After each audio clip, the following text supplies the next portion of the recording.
Chapter 13. The Second Bomb.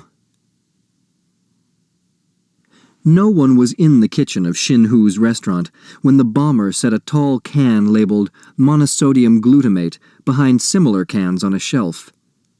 The color-striped candle would burn down to the fuse at 6:30. Whoever was working there would be at the other end of the room. No one would be hurt.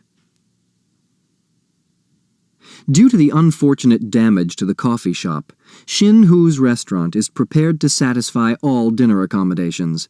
Order down or ride up to the 5th floor. Treat your taste buds to a scrumptious meal while feasting your eyes on the stunning snowscape before it melts away. Reasonable prices, too. Grace Wexler tacked her sign to the elevator wall as she rode up to her new job. She was going to be the seating hostess. "Where's the cook?" Mr. Hu shouted, meaning his wife. He found Madame Hu in their rear 4th-floor apartment, kneeling before her bamboo trunk, fingering mementos from her childhood in China. He hurried her up to the kitchen, too harried to find the words that would explain what was happening. Now, where was that lazy son of his? Doug jogged in from a tiring workout on the stairs. How was he supposed to know the restaurant would open early? Nobody bothered telling him. "Some student you are. Anyone with the brain of an anteater could have figured that out. People are short of food. The coffee shop is closed for repairs. Stop arguing. Go take a shower and put on your busboy outfit. Get moving." "Don't you think you're rather hard on the boy?" Grace commented. "Somebody's got to give him a shove. If he had his way, he'd do nothing but run," Hu replied between bites of chocolate. "You're not so easy on Angela either." Angela? Angela was born good, the perfect child. As for the other one, well... "It's not easy being a parent," Hu said woefully. "You can say that again." Grace held her breath. Her husband would have done just that, said it again, but Mr. Hu only nodded in shared sympathy. What a gentleman. Only Mr. and Mrs. Theodorakis ordered down. The other tenants of Sunset Towers lined up at the reservations desk, waiting for Grace Windsor Wexler to lead the way. Oversized menus clutched in her arms, Grace felt the first proud stirrings of power rush up from her pedicured toes to the very top curl on her head. If Uncle Sam could pair off people, so could she. "You see your brother every day, Chris. How about eating with someone else for a change?" She wheeled the boy to a window table without waiting for an answer. It would have been yes. The two cripples together, Sidel Pulaski thought. She'd show that high and mighty hostess. She'd show them all. She and Chris could have private jokes, too, and everybody would be sorry they weren't sitting with them. "What's moo-goo happen?" Chris asked, baffled by the strange words on the menu. "I think it's boiled grasshopper." Sidel screwed up her face and Chris laughed. "A chocolate-covered mousse."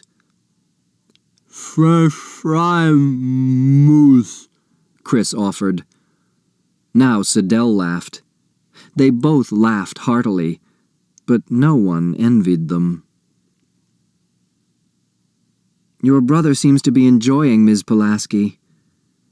Theo nodded, awed by the beautiful Angela, 3 years older than he, so fair-skinned and blonde, so unattainable.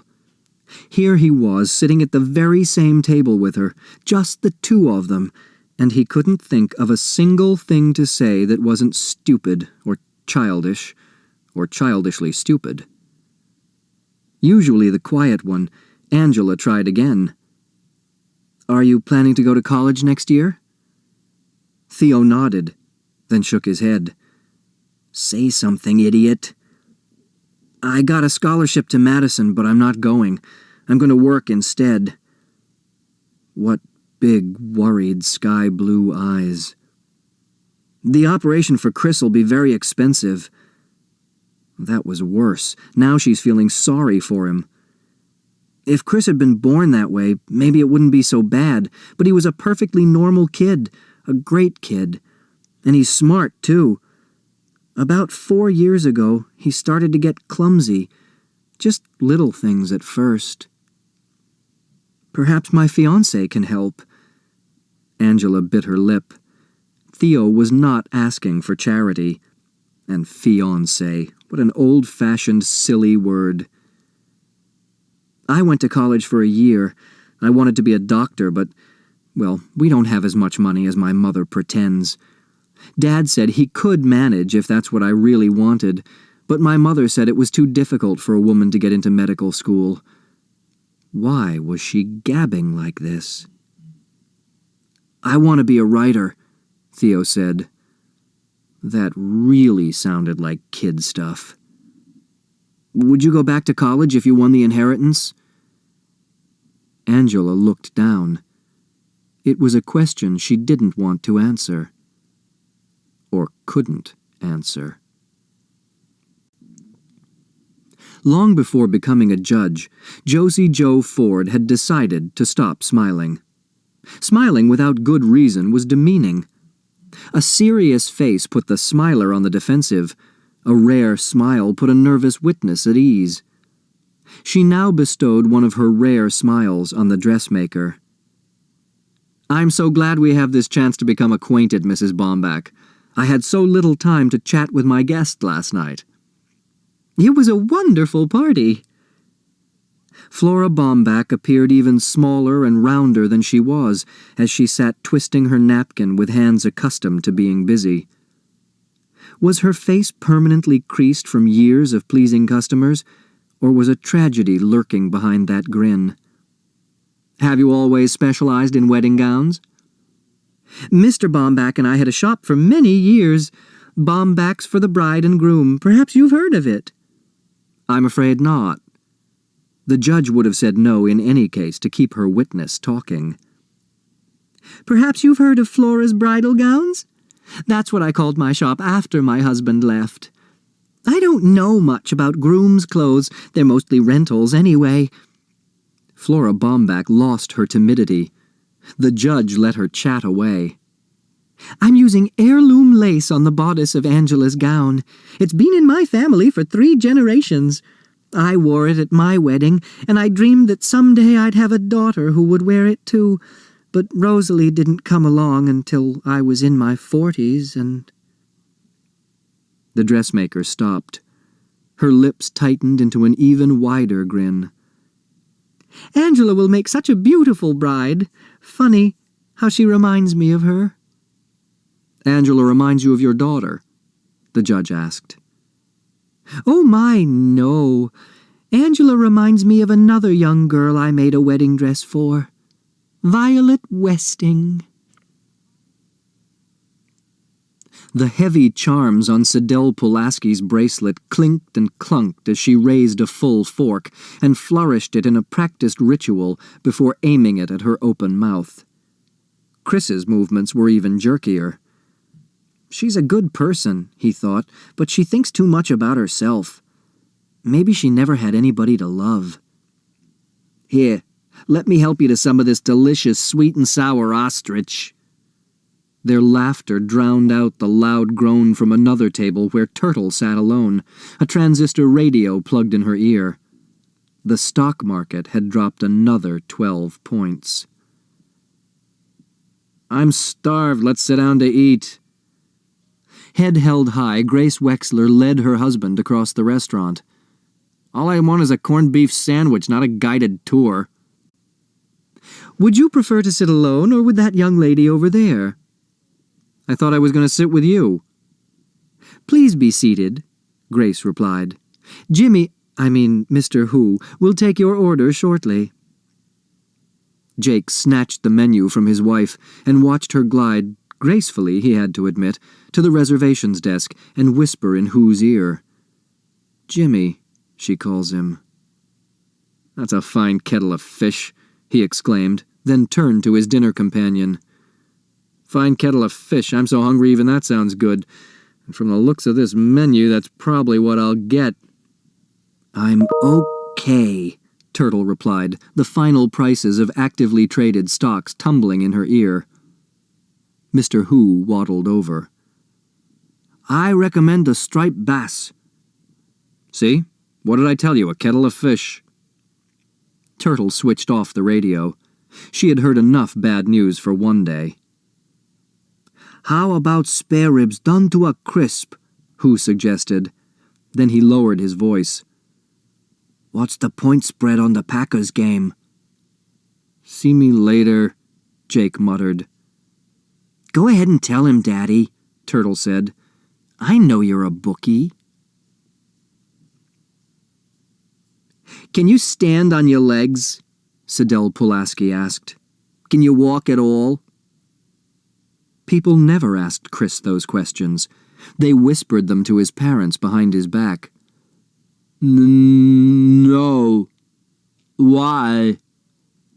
"What better disguise for a thief or a murderer than a wheelchair? The perfect alibi." Chris enjoyed being taken for the criminal type. Now they really were friends. "When you read me nose." "What? Oh, read you my notes soon, very soon." Sidel daintily touched the corners of her mouth with the napkin, pushed back her chair and grabbed her polka-dot crutch. "That was a superb meal. I must give my compliments to the chef." She rose, knocking the chair to the floor, and clumped toward the kitchen door. Where is she going?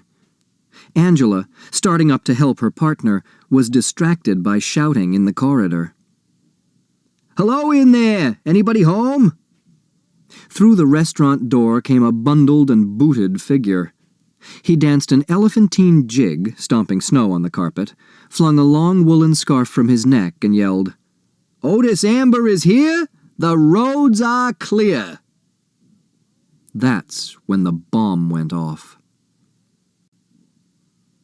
"Nobody move! Everybody stay where you are!" Mr. Hu shouted as he rushed into the sizzling, crackling kitchen. "Just a little mishap," Grace Wexler explained, taking her command post in the middle of the restaurant. "Nothing to worry about. Eat up before your food gets cold." A cluster of red sparks hissed through the swinging kitchen door, kissed the ceiling, and rained a shimmering shower down and around the petrified hostess. Fireflies of color faded into her honey-blonde hair and scattered into ash at her feet. "Nothing to worry about," she repeated hoarsely. "Just celebrating the Chinese New Year," Otis Amber shouted, adding one of his he cackles. Mr. Hu leaned through the kitchen doorway, his shiny, straight black hair even shinier and straighter plastered to his forehead, water dribbling down his moon-shaped face. "Call an ambulance. There's been a slight accident." Angela dashed past Mr. Hu into the kitchen. Jake Wexler made the emergency telephone call and sent Theo to the lobby to direct the ambulance attendants. "Why are you standing there like a statue?" Hu shouted at his son. "You told everybody to stay where they were," Doug said. "You're not everybody." Madam Hu tried to make the injured woman as comfortable as possible on the debris-strewn floor. Angela found the sequined spectacles, wiped off the wet, crystalline mess, and placed them on her partner's nose. "Don't look so worried, Angela. I'm all right." Sidel was in pain, but she wanted attention on her own terms, not as a hapless, foolish victim of fate. "Looks like a fracture," an ambulance attendant said, feeling her right ankle. "Careful how you lift her." The secretary suppressed a grunt. It was bad enough being drenched by the overhead sprinkler and draped with noodles. Now they were carrying her right past them all. Grace pulled Angela away from the stretcher. "You can visit your friend in a few days."